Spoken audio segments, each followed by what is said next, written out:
So who's working on this study altogether then? As you mentioned at the start, Eve, this is a collaborative project with colleagues from Combat Stress and the King Centre for Military Health Research at the King's College London. And we have a postdoctoral researcher here, Dr. Catherine Hitch, who is conducting the research based at Swansea. So we're literally just kicking off in the last few months or so. We're still at the scoping stage. We're recruiting veterans from the Combat Stress Network and further afield to participate in the early evaluations and the early assessments of the app-based ACT, or the Activate app as it will come to be known. And we're quite excited about getting started and looking to see if it can help increase what ACT would say is someone's psychological flexibility. So ACT places an awful lot of emphasis on the willingness and the ability to remain open to all experience, both positive and negative, and that's something broadly conceptualized as psychological flexibility. If the ACT app can increase psychological flexibility and undermine or overcome maybe the PTSD symptoms and or the cravings or urges to gamble, then we will be very happy with that outcome, and it will lead to very, very positive, substantive change in the lives of our participants. We've worked with King's College London and with Combat Stress, and we also recruited from within the Veterans Lived Experience Network. We sought the input and the expertise of individuals who've experienced either gambling harm or PTSD as a result of military experience, and their insights were invaluable in shaping the project and in shaping the outcomes that we want to achieve. Work like this, it should not and cannot be done without the direct involvement of those with lived experience, and we're very proud to have them as co-developers of this work. What areas specifically did RUIF, the Research Wales Innovation Fund, help with? That really helped us scope the literature. We did a systematic review of the literature, which Dr. Catherine Hitch worked on, and we've since published. That allowed us to scope out what had already been done as regards ACT-based apps for veterans, and also what had been done regarding work on gambling harm. So we can synthesize the results of that to make sure that our new app is as reflective as possible of these sort of research gaps that we identified. So we published that systematic review, and we used the findings from that then to justify and to develop a bid, which was one of 22 recently funded by the Minister for Veterans Affairs through the Office of Veterans Affairs as one of the Veterans Health Innovation Fund funded projects.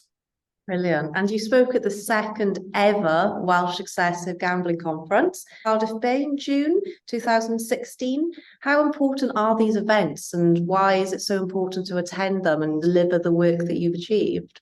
It's so important to disseminate what it is that we're doing. This isn't isolated ivory tower kind of based research. This is impactful work that is co-developed, co-produced and co-implemented with the stakeholders, with the communities for whom we're ultimately responsible for.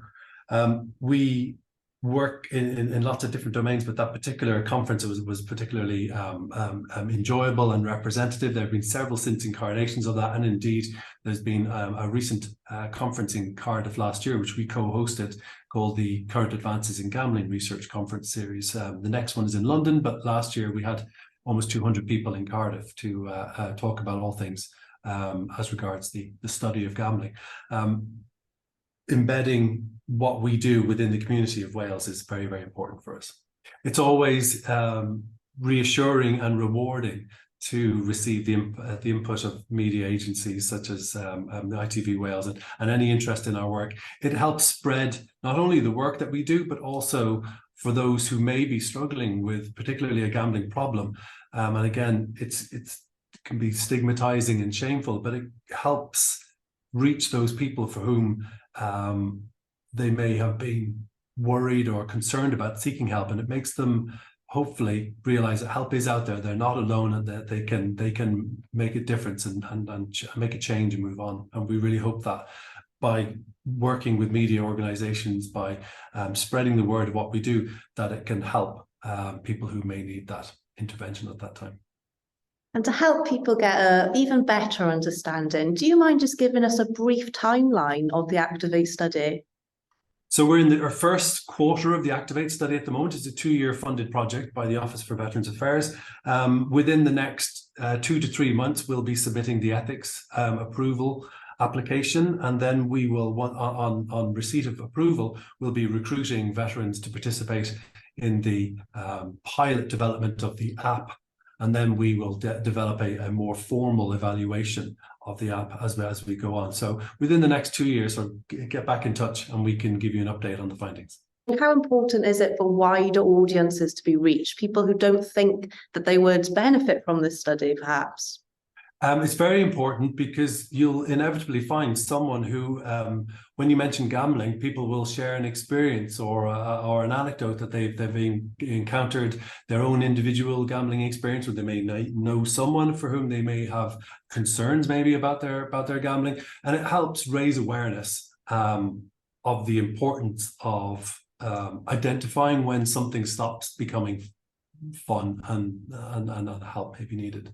Some of the work, some of the studies that have been conducted on the largest samples of veterans, treatment seeking, albeit help seeking, treatment seeking veterans within the general community, and that contributes to the international database, the international series of findings on that particular topic.